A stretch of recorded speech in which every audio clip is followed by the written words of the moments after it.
Hi guys, welcome to my channel. It's NerdBird here. Thank you for tuning into yet another video. This is a new segment on the channel designed to bring you tutorials, quick tricks and tips all in 90 seconds. Today's trick is how to do the scribble effect. Now you would have seen this in my main video's intro and a couple of other of my videos, for example the spoken word video that I did. I'll even link them all below. However, it's actually a very simple thing to do, and I'm going to teach you in 90 seconds. Let's get started. First of all, you've got to get to the point in the video in where you want to add the squiggly effect. So I want to start from this point here, where it says in our hearts. I then want a big heart to come up here, and then lines coming out from it, as like an animation. So the way to do that is go ahead and press Save Snapshot to File, so that it saves this image that you can see in the video right now. So you press Save, save it wherever you wish. I've already gone ahead and done that. Then you want to open Paint. So many open, I don't know why. Go to File and open that exact picture you just took. Whatever you saved it as, you will find it in there. So we've got in our hearts there. Then you want to go ahead and do the whatever drawing, the first stage of it though. So first of all, I want a heart to come up. I would never want it that size. A heart to come up. So it will look a little bit like, and everybody laughs at my heart. It will look like, oh, that's even better than my actual one I did. And then you save it. So File, save in a place that you can find.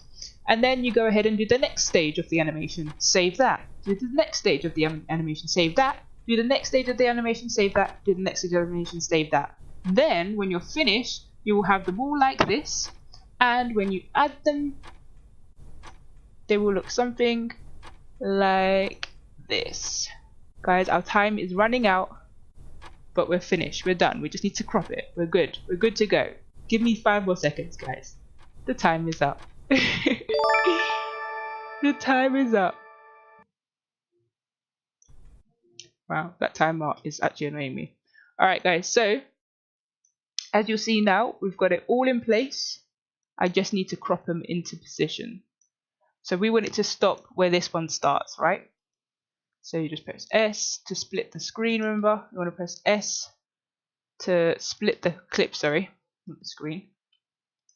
And once you do that, you're good to go. So guys, the end result would look something like this. Thank you so much for tuning into this video. I hope you've enjoyed. If you have, give it a thumbs up and subscribe, and I'll see you in the next video.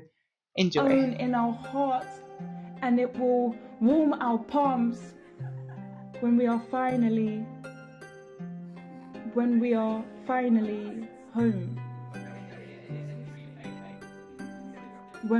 finally home.